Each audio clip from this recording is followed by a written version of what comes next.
Hello, everyone. It's always been a goal of mine to be sandwiched between two companies I admire, Microsoft and Ubisoft. So for my own personal bucket list, mission accomplished. I was going to ask a question, but it's virtually impossible to see all of you. Who here is using Pico or has used Pico before? Just quick show of hands. Okay, so we're looking at 10%. So that means mostly a new audience for Pico, which is great. That's why we came to France. We wanted to get to speak with more of you. It's a part of the world that we think virtuality is going to be, or virtual reality is going to be a big thing, and we haven't done as much business here as I would hope. So the first couple slides are going to be just general Pico knowledge, which is great for most of you. On your left-hand side, you can see the most recent public sales data. It's from basically 2 weeks ago. Again, show of hands, how many people here are familiar with the idea of Singles Day in China? 11/11? Some? So it's like the single biggest retail day in the world. It's basically Black Friday, but for the China market. And Pico was the number 3 brand and the number 3 selling headset. So in China, we operate a consumer and an enterprise business. Outside of China, we work 100% with enterprise customers. Some quick factoids about Pico. We can share the last public sales figures that we can share, about 200,000 units sold, 7% market share, 20% in China. And we have many, many patents that we've designed, including the battery on the back. So if you saw that with the HoloLens, we were the first people to do that. So what is Pico? There, you can see there's a big gray box. I was supposed to, my PR team, my marketing guy is going to kill me, but there's a bunch of information that I would love to share with you that's behind that gray box, but I can't. I'm only able to say that we have a new 6-DoF headset that we are sending out to developers. We do have a unit on the show floor, so if you do want to come and test it out, we can exchange business cards and we can send you a unit for testing. But the majority of devices that we currently offer are 3-DoF headsets. So there's the 3 different versions of the G2. There's a 4K, a standard, and a Pro, and they work with both the Pico SDK and Wave SDK. So for any of you who happen to be using HTC Focus or HTC Focus Plus, it should just immediately be, you should be able to install the same APK and run it on a Pico device. So who is it? What is it that we do? Why am I here? We work across a number of different verticals. This is across all of our different regions and partners. First is the telcos and the operators. So we use a Qualcomm chip for all of our devices, and we have a very, very close relationship with Qualcomm that allows us to work very closely with operators. At the end of the presentation, I'm going to be able to share some examples of what we're doing, especially in Asia. Then you may all know that training, corporate training, education, there's been a lot of research that verifies that this is a great way to teach people new material. And here at the show floor, we're going to talk about a couple partners that we brought so that you can actually get a first-hand demo of what this software looks like. Same with medical. We brought a partner here who is a medical application.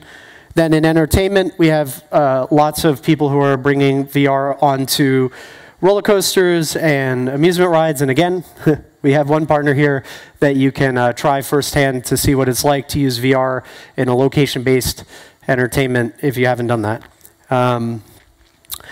What is it that sets Pico apart from any other VR headset that maybe you're more familiar with? We have a number of enterprise-specific features that we offer every partner that works with us. These don't come with any service plan or contract. These are just included as part of your relationship with Pico. So dedicated support, kiosk mode, hygienic materials, display mirroring. There are just a number of technical challenges that make VR difficult to implement that we have decided to help solve for our partners, and we can definitely show you those if you come to our booth. So let's talk about the partners who we brought here today and tomorrow. Starting off with Virtuoso, they're in the booth. They are a fantastic example of corporate training.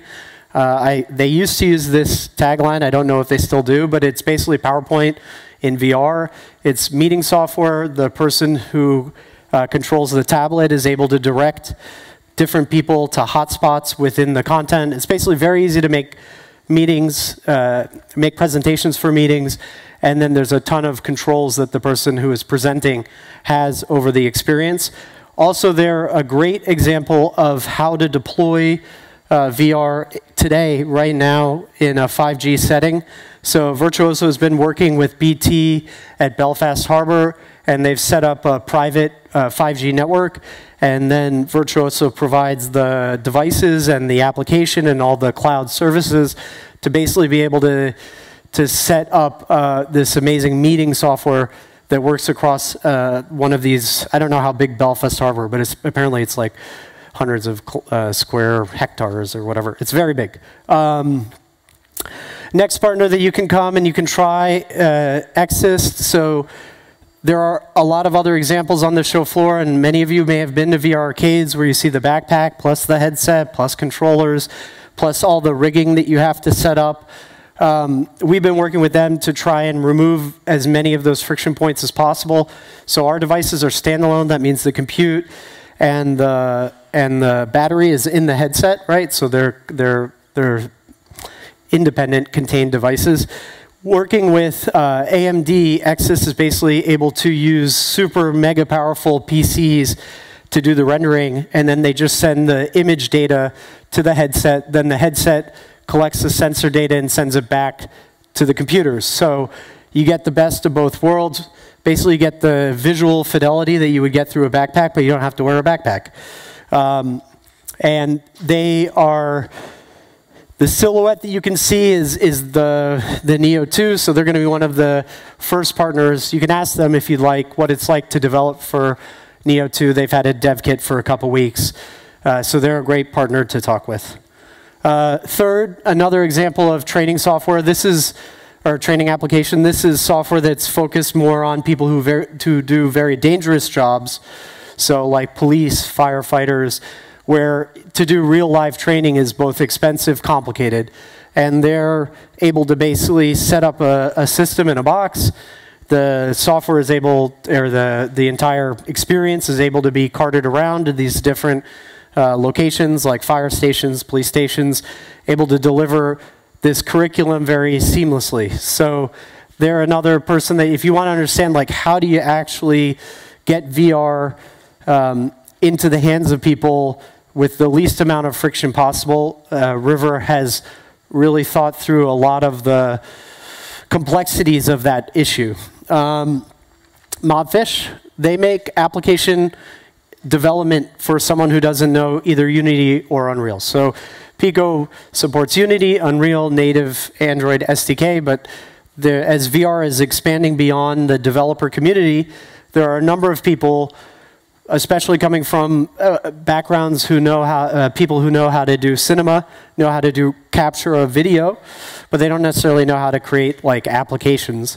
And so Mobfish allows you to easily import video files and other types of 2D, 3D images and create applications that you can then publish on a variety of stores. Of course, Pico is one of them.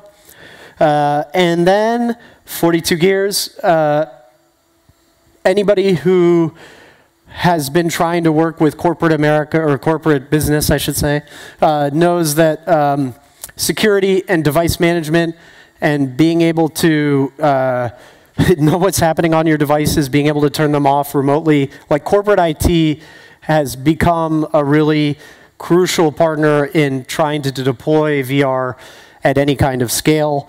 And 42 Gears is a really renowned MDM system provider. So they create the software that allows somebody in an IT department to basically quickly look at all of the devices, figure out if any of the devices are having any mechanical issues, whether they're being used, where are they located.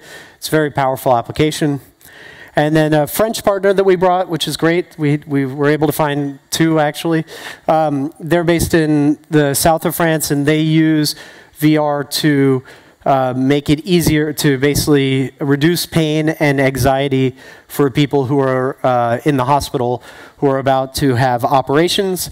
And there they have, again, you know, the content that they make is fantastic, but it's really the entire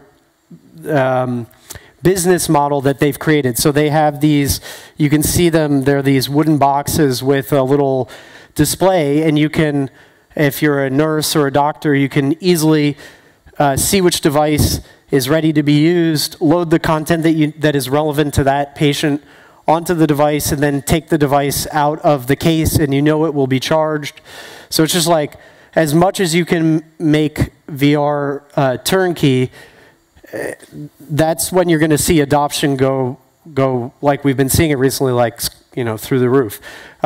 So they have been able to bring VR into this very complicated setting, which is to deliver VR for patients in the hospital. Okay, so I'm definitely going to have the couple minutes for questions. So there are only a couple more slides. I haven't seen all the presentations. I don't know if anyone else is talking about these two topics, but there is a lot happening in Asia right now that I think is relevant to anyone who's trying to predict what the future is going to be here in Europe. So these are three examples of how Pico devices are being deployed today, right now, by operators in anticipation of their 5G rollout. So starting on the left side is the LG U+, which we worked with them to make a custom version of our headset that's tethered to a phone. So you can actually get a Qualcomm 855 or 855 phone today that has a 5G modem, take the cable, run it into your phone, you're able to consume, live stream 360 content over a 5G network. The middle photo, I have a better photo, but I wasn't allowed to use it, of Yao Ming. If any of you follow the NBA, we have a great photo of Yao Ming wearing one of our headsets. But anyway, they're doing live streaming of basketball in China currently over 5G, and they're doing it with, they're using our headsets to show the content. And then the last on the right is KT, which has been working with Pico for a number of months now. They basically offer our headset. This is the normal standalone G2 4K. They offer a G2 4K preloaded with all of their video content, VOD services, and then they bundle it with a data plan, and then they sell it to their consumers and try and convince them that they need to get higher bandwidth data plans because, you know, there is a belief, and I think it's relatively true, that VR is a great rationale for people to go out and get 5G subscriptions. And then the last thing I will show is probably the most interesting and kind of the seismic change that I think some of us who've been working in VR for a long time have been waiting for. It's another brand that I'm able to talk about, but I think you can read and find examples of this also. It's not a big secret that this is something Oculus is working on and other headset manufacturers. So, I mean, how many of us would prefer, let's say, a VR headset that was only 25 or 30 millimeters thick and looked like that, right? So the design that we've been stuck with for a long time, which is a big box with a lot of distance between the lens and the optics, my prediction to you, and there's already a commercial version of this technology available, and it will be rolled out by, I think, a lot of people in the near future, is that the term for this, or one of the terms for this, is called Pancake Optics. Feel free to do a Google search after this for VR and Pancake Optics, but I think this is the form factor and the design and the kind of, yeah, this is the design that I think all of us are hoping will be available in the next year or two across all of the VR headsets that we're going to be using, at least the standalone variety. And with that, I have exactly 5 minutes for questions. So I don't know how the microphone gets handed out, but there is a microphone, and I'd love to answer any questions that anyone has. if there are any. Any hands? Any questions? Did I go too fast? I can go back and talk more about my partners.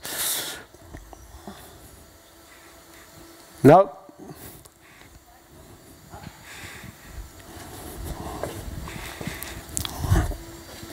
Hello, thanks you.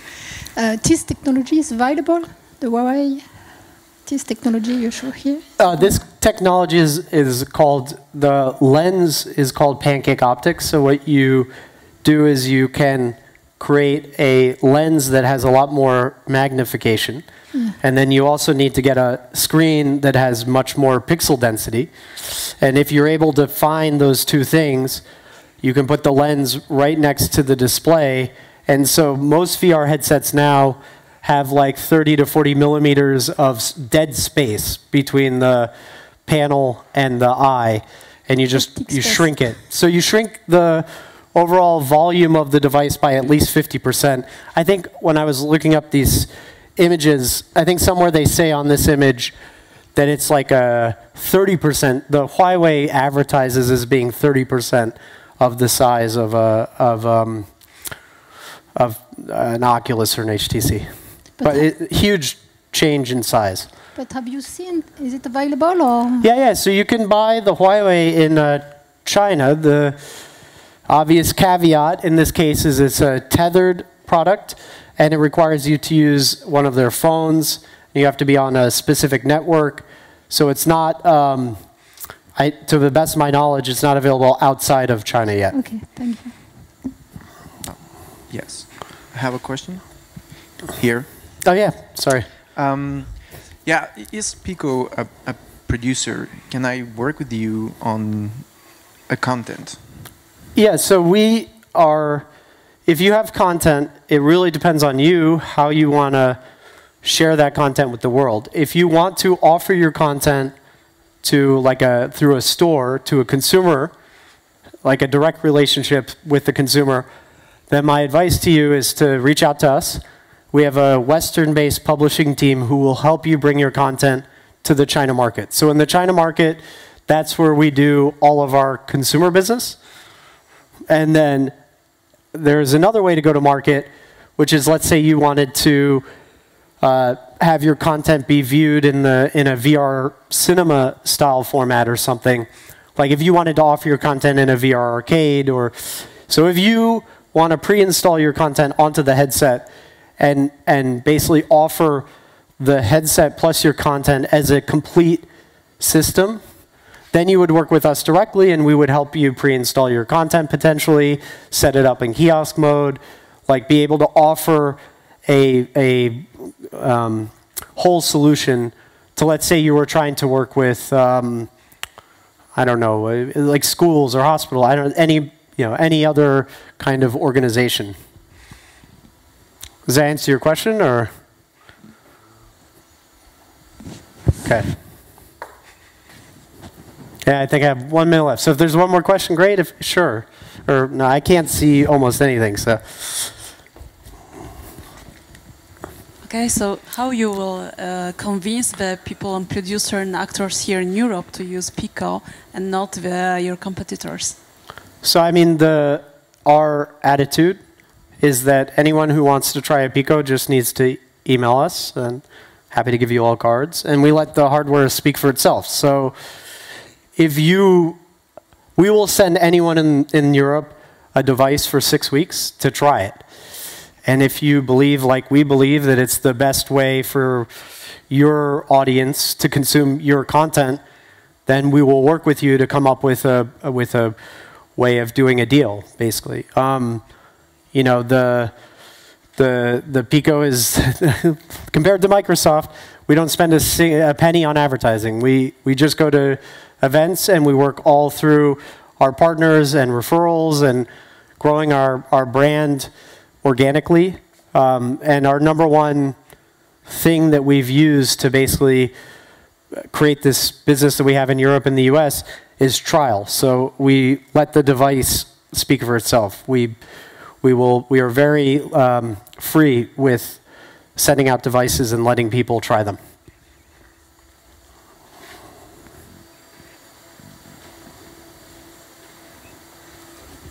Are we good?